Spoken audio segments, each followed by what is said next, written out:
everyone, it's Tiny Tom Logan back with another video for you, and today we're going to be having a look at changing the colour of a case. So back in the old days when modding kind of first started and when I first started getting into PC customisation, you didn't really get a lot of choice with the different colours of the cases that you got, and you pretty much got black on the outside if you were lucky. Sometimes it was just bare silver, and it was normally bare silver on the inside as well, and lots of us used to powder coat our cases to customise them so that we had something of our own. There are other options with anodising and obviously normal painting as well, but with powder coating it can be a quicker and sometimes cheaper process. You do have to strip the entire case down though, which is what we're going to be doing today. But one of the main things that I'm going to be doing is I'm not just going to show you it done. I'm actually going to the local factory where it's getting done. I'm going to get my hands dirty and get involved as well, show you through the basics of the processes. But we're going to show you right from a complete case, stripped down with some tips, go and show you it being done, and then also the reassembly and then the final product at the end. It's just something a little bit different. Now, this isn't a way of me trying to sell you a service or anything like that. This is just my way of trying to give you some inspiration and maybe make you think slightly differently when you look to go and buy a case. Because I actually like the SL600 a lot. But it's one of the cases out there that aesthetically I don't particularly find it that pleasing. I'm obviously a big white and red freak, and I am a carbon fibre freak as well, and we do have a carbon fibre version of one of these in the works that I'll be showing you later. We're just finishing off the resin and stuff at the moment, but that video will be coming later. But today we are going to strip this down. I am going to show you a few tips and tricks as well. Tools that you're going to need are going to be a drill, because you do need to drill the rivets out to completely flat pack the case to each individual panel, and all of those parts need to go off to your painter or your powder coater. So you're going to need some basic tools. I'm using a 4mm drill bit. When you reassemble, you're going to need the rivets to put back in as well, which means you're going to need a rivet gun. I normally use 3.2mm black rivets, or you can obviously use silver ones. If you're going with a white case like we'll be doing, you can spray the ends, so that's an idea. Hairdryer might sound weird, but that will make sense when we get to badges and stuff, because these can help warm the glue up with that. And then just normal tools that you're probably going to have lying around at home, like a screwdriver like you normally would for assembling your PC. Magnetic one is a good tip as well. So let's strip this puppy down. Now, as I did say, there are going to be a couple of little hints and tricks that I will show you as we go through. And I'm not trying to blow smoke up your bottom if you don't know any of these. But I did say about a hairdryer. And it might sound like a weird thing to use, but I'm going for like an OEM look with this, which means, for argument's sake, this badge over here that you can see,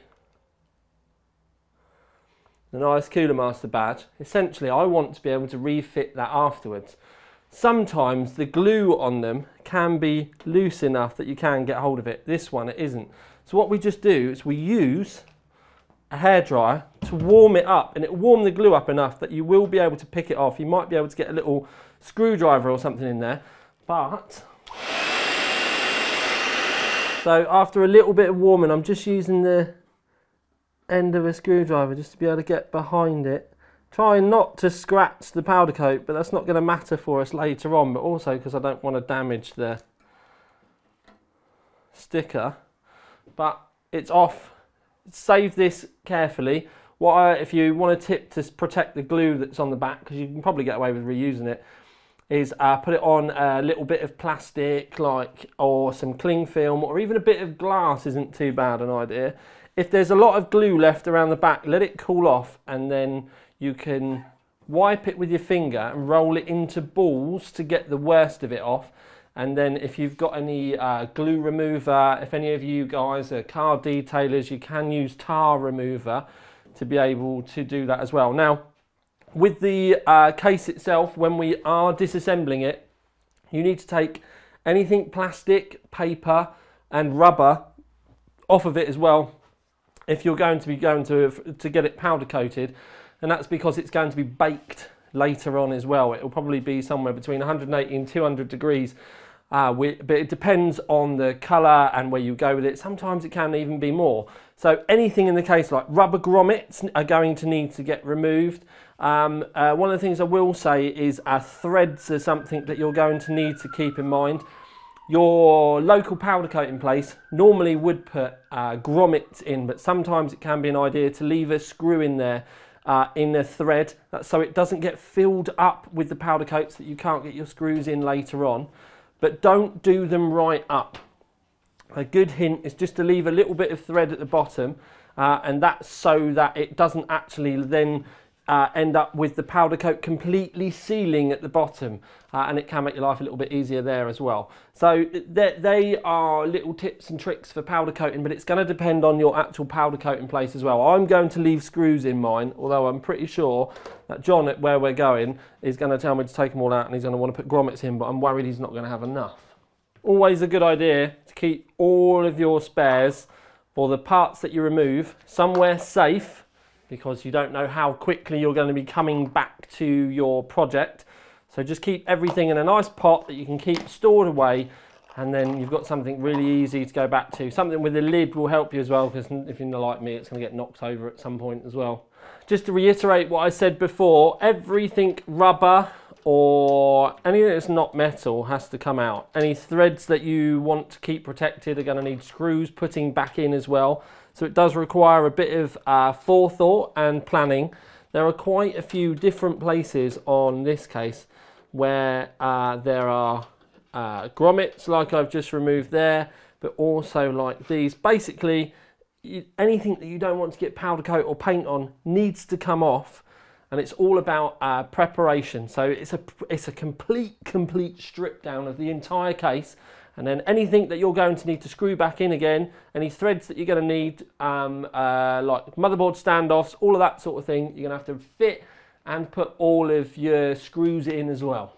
A really good place to consider your colouring choices before you go and get it all done one colour is like the I/O at the back of the case. Now, there is a way that you can not use screws, but then you have to go through and re-tap all of your threads again.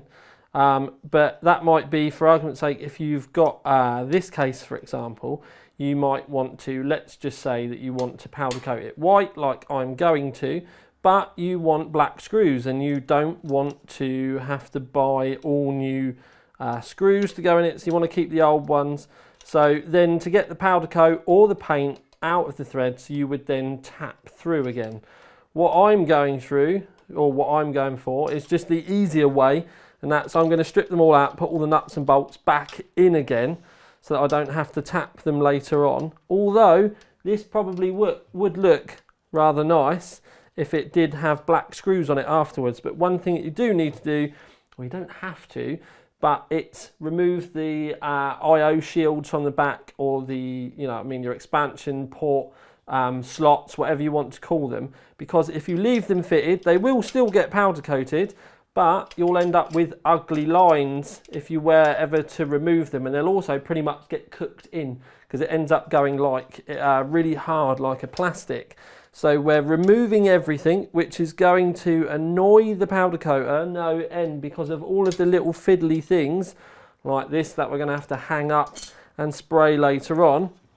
And then, like I said to you, with the shield at the back, what I'm doing, I can't really see the camera very well, but I'm putting the thread in, and then what I'm doing is I'm doing it right up, and I'm literally doing it up tight, and then I'm just backing it off a little bit so that there's a little bit of a gap, and that's so it doesn't end up completely sealing the screw in, because it can build up around the edges and then act like a glue, and then you've got to try and break that seal later on. So there's our I/Os all out and the screws all back in. You can see the threads are just pulled out just a little bit. Obviously every case is going to be slightly different, but the theory behind it and the methodology are the same. And I'm not going to be able to make a video like this for every single case, but for argument's sake, the front panel on the SL600, this black section is actually all plastic. So we need to take all of the screws out, remove the plastic, and then put the screws back in again to save those threads, like I've said so many times already. When it comes to the rivets on the case, there are probably going to be a few more than you thought there would have been. So you can see all these ones here. These are actually at the top, and they're holding onto the motherboard tray. And then you get the ones, they're a bracing on the corner. There's sometimes another bit of metal in the corner to help with that bracing.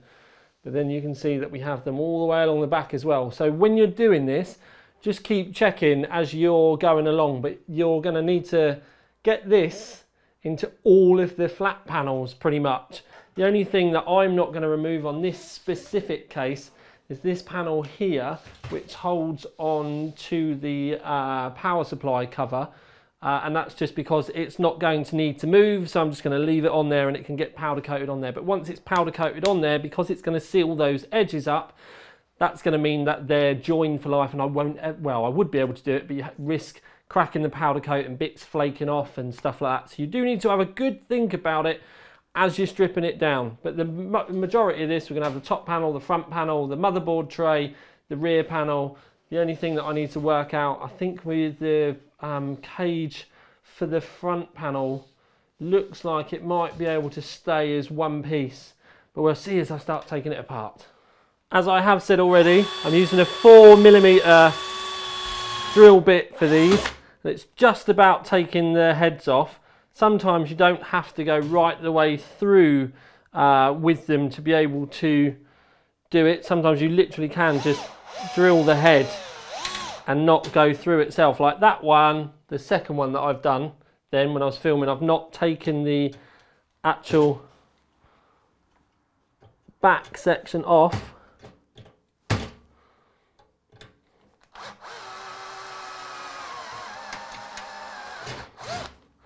Just gone through that last little bit, and there's the rear section, and you pretty much just have to work your way round everything. And like this motherboard tray is attached on the top, round the back of the case, and also round the front as well, and that's all of the mounting panels on it. So this one that I'm doing here now is all a part of the motherboard tray as well. When you're working your way around afterwards, you might find that you end up with some rivet heads stuck around the back, and I normally get a pair of side cutters just to help remove them. You need to work your way around, find all the other ones just to get them all off. So that's the case, flat packed. The only bit you can't see there is the rear panel, which is just there. And then that's the glass side panel window, and then all the plastics and the cables and everything. But that's the stage that we needed to get it to. Now it's off to the powder coaters. So I know there's a lot of background noise, but what we have done is chemically dipped all of the parts, the black parts first, to remove, oh, it's gone quiet, to remove the powder coat. Now this isn't essential. I have known powder coat just literally be done over the top with some places. We've done it just so that we get a nicer finish, and it's more of a professional job really. Right, that's it all chemically dipped now. What we have to do now is give it a quick rinse off, get the last of the little parts of powder off of it. You can see it's all turned to like rubber at the moment. And then once we've done all that, it goes into the Aqua Blasting tank, that okie dokie. So the silver parts don't have to be chemically dipped. So we've got them here already, and we're gonna basically we're using an Aqua Blaster, which is water, and this looks like sand, but these are 100 micron glass beads, and it just fires glass beads at it to give it a key. Now a lot of places won't even bother with this stage, but it's just going to give us a nice key, and it cleans it all up. Now those glass beads, they won't take any metal off or anything like that. I'm just putting my hands in because I get to have a go and get my hands dirty. So in here you can see I've got this is the front panel, and I have to watch what I'm doing because it Right, so we shouldn't take any metal or anything off, but you can see there's some glass beads in there already. And, oh yeah! It's actually pretty cool to do something that you wouldn't get to do normally as well. Right.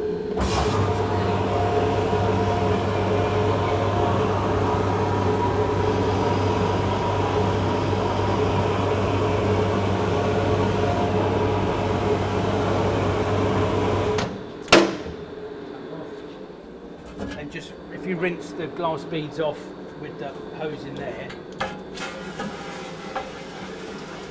that's cool, doesn't it? It does, yeah. Gives you a whole lot of new respect for firemen. Certainly does. And that's how it comes out. We just need to give it a rinse outside now. I literally can't see what I'm doing either. And then that is how it comes out. You can see there's a little bit of patchiness around the middle where I was actually trying to get the logo off, although we're powder coating over it, it's not going to matter. But it's just to give it that little bit of a key. I've left all the screws in, like I said, so that we keep the threads. Now we've just got to work out how we're going to hang it up. So at this point, you should be able to hear my voice, and for whatever reason, microphone played up and it wasn't recording. But everything's hung up now. And in a second, I'm going to pick up a powder coating gun. And what the powder coating gun does is it sucks up some powder out of the bag and then attaches a positive charge to it. And because the panels that are hung behind are all there and they're all earth, they've technically got a negative charge to them. So the powder that comes out sticks to the panels. So you've got positive with the powder, negative with the panels, they stick lovely jubbly. Then there's a big fan in that down on the left hand side there, and then that's also normally got water running around on it, but it makes too much noise. So any of the powder that doesn't attach itself gets sucked back there, hits with the water, it all gets heavy and then falls down. Before we start powder coating though, what we do is we roll all of the panels into the oven and they'll warm up for 5 to 10 minutes at about 180 degrees. And then what that does mean is that when we do powder coat them, the panel's already warm and they'll start to flow and kind of melt as soon as it starts does attach to those panels. So what we're going to be lucky enough to see here is John actually spraying the first batch of the panels. And you can see him puffing the powder over the panels, and where they've only just come out of the oven, that powder's going to kind of start to melt and stick straight away. Now what will happen is we'll do these 4 panels and then they will get rolled back into the oven, but the oven's technically not up to temperature yet, so it won't be curing. So we'll actually be able to roll the second set of panels out, do those, put those back in the oven, and then when all 3 rows of the panels are actually done, that's when the oven gets turned back on. And once it's up to temperature, and that's the critical bits, once it's up to temperature, that's when the curing time actually starts and it's technically baking off. That's why they come in and out of the oven separately, and you don't necessarily need to worry about the timing too much, and that was something I didn't personally realise. So that is the spraying and the powder coating stage. It's now time to it's now time to skip to the finished article. So this is our final stage. We are all done. They're all now cool enough to touch. So you always get a little bit of orange peel with powder coat just because of the way it works, but you see just there in the light. But that's just the way powder coat works. It's not like paint either. We can't polish it or flat it back. And they've come out pretty nice, pretty glossy. All that's needed now is for me to take these all off, get them home, and we can start reassembly. So I got home that night with my flat pack panels, and I'd had such an enjoyable day with John that I was actually quite buzzing and I wanted to crack on with it. And I probably should have taken a little bit more time to show you what happened during the assembly. I did start drip feeding some pictures up onto Facebook over a few days, but the case was actually completely assembled that evening. You can see with the pictures that you're seeing online, there's wine there, and I was up to 1 in the morning actually assembling what you can see now. And that is what Cooler Master are calling the TTL SL600. Yes, it is only white, but I think we've made some quite nice changes to it. The other thing is they were actually quite nice to me as well, and they sent me another glass panel to fit on the back. Now, technically the way it latches is the opposite way around now, so it latches up in the top first rather than the bottom because it's just flipped around, but it still works and it's still all nice. Now, when you do assemble your case, you are going to need to have a rivet gun to hand. If you drilled some rivets out, you're probably going to need 3.2mm rivets. I would say make sure that you've got 3.2mm countersunk rivets. That's going to be what you can use for the base, for a lot of the corners and any of the recesses. 3.2mm normal rivets, and then maybe get yourself some 2.5mm small head rivets as well for things like round the back of the case itself and along the tops. So they're going to be the three sort of size that you're going to need to hand. If you're going to want them white, then you're going to need to spray them beforehand. You can buy black ones online though, but where I've done white ones, I've just left them silver because also it meant that you can see where I've been and what I've done. You can also see round the back of the case where the I/O is. We've got it mounted for vertical GPUs in this case.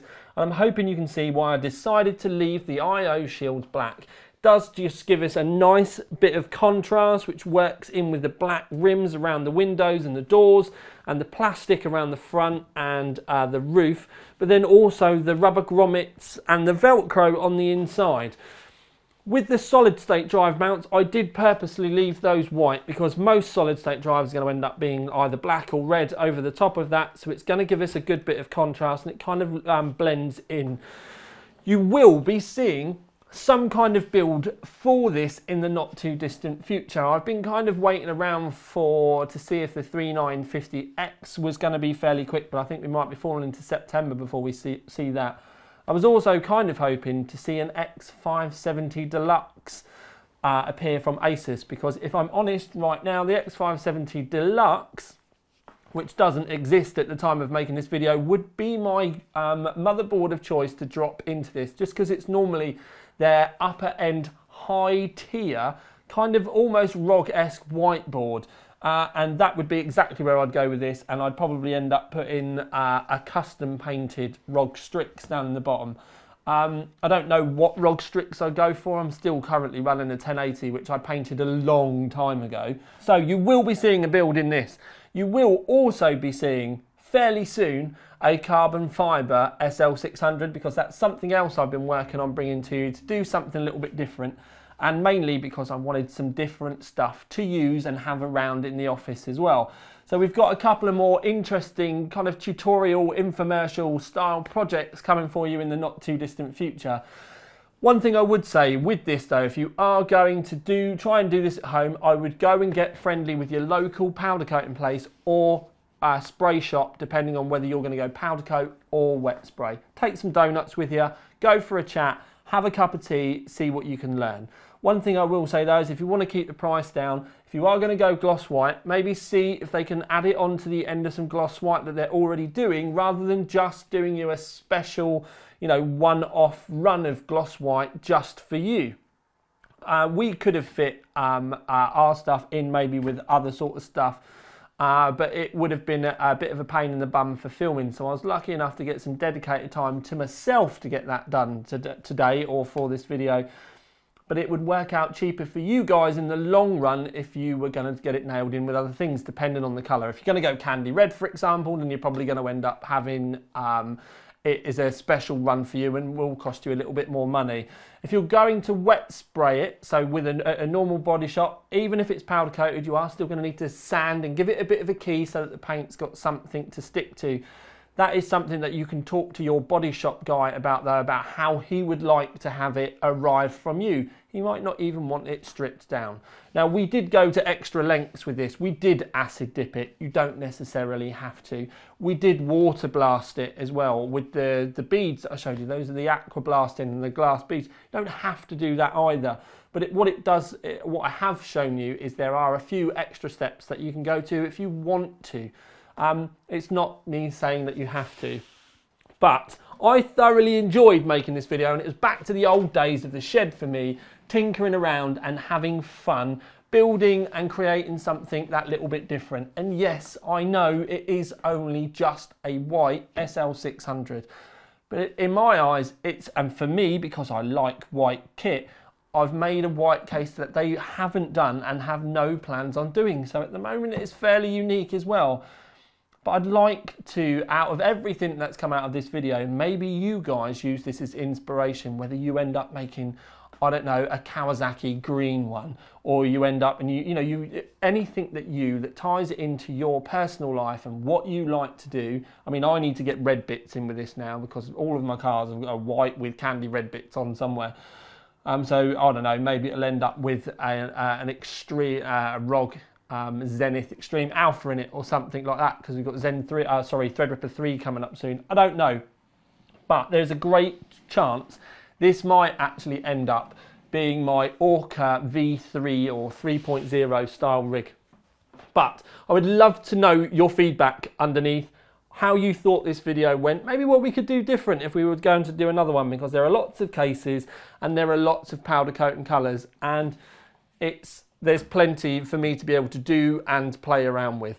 Did you enjoy it? Would you like to see more? I would love to hear more from you, but don't worry, this won't be the last you see of this. There will be more videos, but hopefully those videos might be a bit shorter than this one, because I've already edited the bulk of this and I know how long this has ended up. So I'm going to end this here.